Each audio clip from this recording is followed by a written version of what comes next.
We begin today's wrestling news and rumors video with a bit of news regarding The Fiend Bray Wyatt and Daniel Bryan. As most of you are likely aware, both The Fiend Bray Wyatt and Daniel Bryan have been gone from WWE for quite some time now, with Daniel Bryan's last appearance in WWE being the April 30th, 2021 episode of Friday Night SmackDown, where Daniel Bryan put his SmackDown career on the line in a Universal Championship match against Roman Reigns, in which Bryan would lose the match and seemingly leave WWE, with it later being leaked that Daniel Bryan's contract with the WWE had expired following this match against Roman Reigns, and it was unknown as to whether or not Daniel Bryan would re-sign with WWE or go elsewhere. Now The Fiend Bray Wyatt has unfortunately been gone from WWE television after WrestleMania 37, where he lost in dismal fashion to Randy Orton, with this match mainly being highlighted by Alexa Bliss turning on The Fiend, and ever since then Bray Wyatt has been nowhere to be found in WWE. Now, according to a new behind-the-scenes rumor, there is reportedly talk backstage in WWE for The Fiend Bray Wyatt to possibly return in the near future and be Bobby Lashley's challenger for the WWE Championship. And as for Daniel Bryan, there is currently some new speculation that Daniel Bryan could in fact be re-signing with WWE in the near future to be drafted over to Monday Night Raw, with Vince McMahon feeling as though Daniel Bryan would be a great fit on the Raw brand, and that Bryan would have a lot to offer the show, so in all likelihood, Daniel Bryan is simply taking a break from WWE after his recent contract expired, and Daniel Bryan would likely be returning for the 2021 WWE Draft as a surprise pick for Monday Night Raw. Now as for The Fiend Bray Wyatt, a return storyline that sees The Fiend set his sights on Bobby Lashley and the WWE Championship would likely be the best case scenario for both superstars,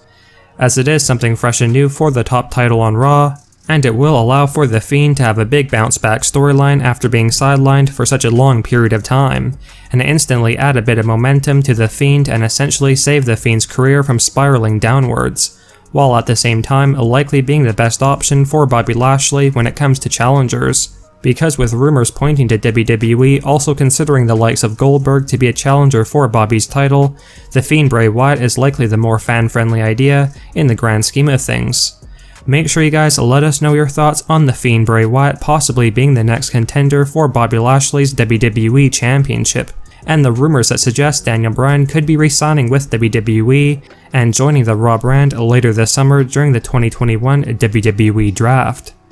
Do you feel like The Fiend Bray Wyatt is the best option as a title contender for Bobby Lashley, or do you feel that Goldberg would be a better choice, or even a returning Brock Lesnar for that matter? And as for Daniel Bryan, do you think that it is a smart idea for Daniel Bryan to re-sign with WWE, or should Daniel weigh his options outside of the company and perhaps go to another wrestling promotion like AEW or New Japan Pro Wrestling?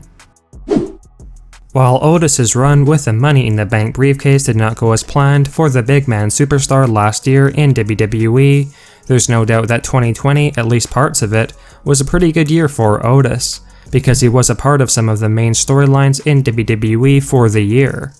However, late 2020 and now the first half of 2021 has been pretty rough for Otis, with the former Money in the Bank briefcase holder not being booked anywhere near as relevant as he was last year, and it has caused Otis to make some pretty drastic changes. For those of you unaware, Otis has changed his look as of yesterday, and by all means it's quite a transformation and different look for Otis compared to the one he just had recently,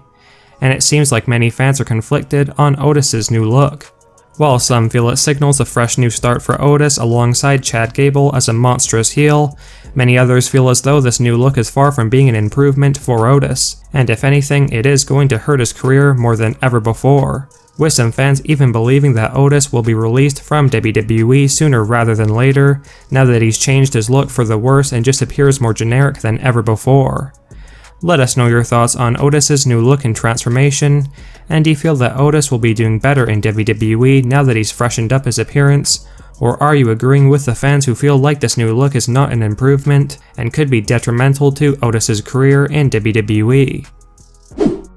While there had previously been rumors going around that Vince McMahon and WWE were hoping that one day Dean Ambrose aka Jon Moxley would leave AEW and return to WWE, with the plan being that Roman Reigns would reform the Shield faction with Seth Rollins and the returning Dean Ambrose, Apparently that is something that the tribal chief and head of the table Roman Reigns is completely uninterested in, to the point where it seems as though Roman Reigns is slightly disrespecting the Shield faction, and more so Dean Ambrose and Seth Rollins. In a recent interview, Roman Reigns revealed that he has no interest in firstly Dean Ambrose returning to WWE, and secondly ever reforming the Shield faction with Dean Ambrose and Seth Rollins again, with Roman stating that he's a one-man show moving forward, and while he does have respect for the Shield faction that gained him a lot of experience in WWE, he wants no part of reforming the Shield with Dean Ambrose and Seth Rollins, and demands to continue on his run as a singles competitor, or if anything, have a stable consisting of his cousins the Usos.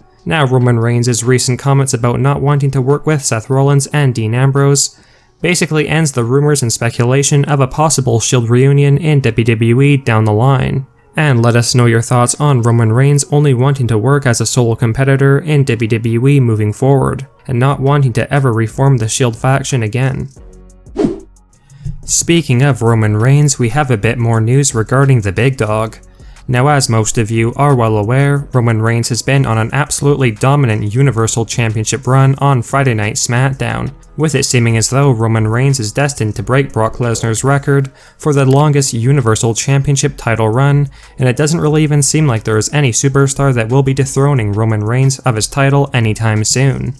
And over the past year, Roman Reigns has solidified his status as a clear #1 star in WWE. However, Roman Reigns recently named Drew McIntyre as the superstar he feels is the #2 guy in WWE right now, and more so a superstar that has caught his attention, and under the right circumstances, Roman Reigns admitted that he would be willing to put over Drew McIntyre and pass the torch to him to become the WWE's flagship superstar. Clearly a big compliment from Roman Reigns, and do you guys feel that Drew McIntyre could ever be the face of WWE and ranking ahead of Roman Reigns in terms of star power and overall appeal? Or is Drew McIntyre just not on the level of Roman Reigns and never will be?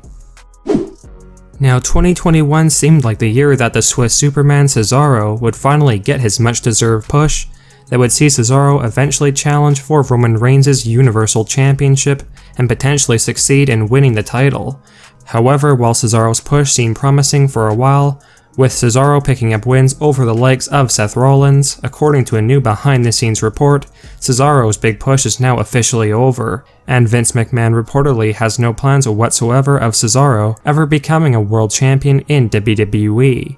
Apparently, Vince gave Cesaro the push he has received over the past several months as a bit of a test to see if Cesaro could handle a main event title run. But allegedly, McMahon just does not see the potential in Cesaro, hence why he lost to Seth Rollins at Hell in a Cell 2021, and is likely going to be demoted down the card in the coming months, unfortunately.